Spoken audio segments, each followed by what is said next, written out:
সস্তায় প্ল্যান আনতে বাধ্য হলো জিও। অবশেষে সাধারণ মানুষের মুখে ফুটলো স্বস্তির হাসি।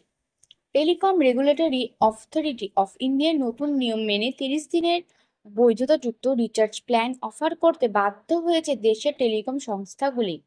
এরপরই রিলায়েন্স জিওর তরফে নতুন কিছু রিচার্জ প্ল্যান লঞ্চ করা হচ্ছে, যা গ্রাহকদের জন্য খুবই লাভজনক বলে মনে করা হচ্ছে।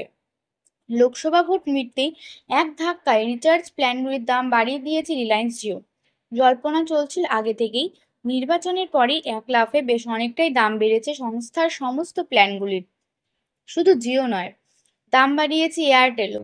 রিলায়েন্স জিও বর্তমান দেশের টপ টেলিকম সংস্থাগুলির মধ্যে অন্যতম। দেশের একটি বড় অংশের মানুষ জিওর গ্রাহক। আর এবার 296 টাকা এবং 259 টাকার দুটি রিচার্জ প্ল্যান আনা হলো জিওর তরফে।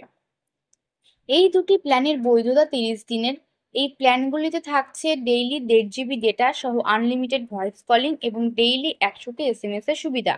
উপরন্তু এই প্ল্যানে আরও একটি সুবিধা থাকছে, মাসের যে তারিখে এই প্ল্যানটি রিচার্জ করা হবে সেই তারিখের পর থেকে পরবর্তী মাসের একই তারিখের আগের দিন পর্যন্ত সক্রিয় থাকবে প্ল্যানটি।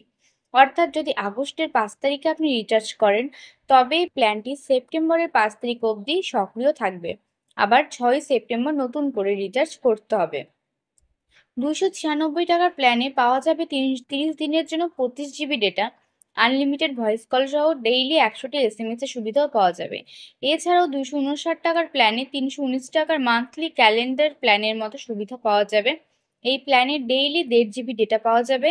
ডেইলি কোটা শেষ হয়ে যাওয়ার পরেও ইন্টারনেট ব্যবহার করা যাবে, তবে স্পিড কিন্তু কমে যাবে। তাই বন্ধুরা, আর দেরি না করে আপনারা আবার জিওতে রিচার্জ করতে পারেন।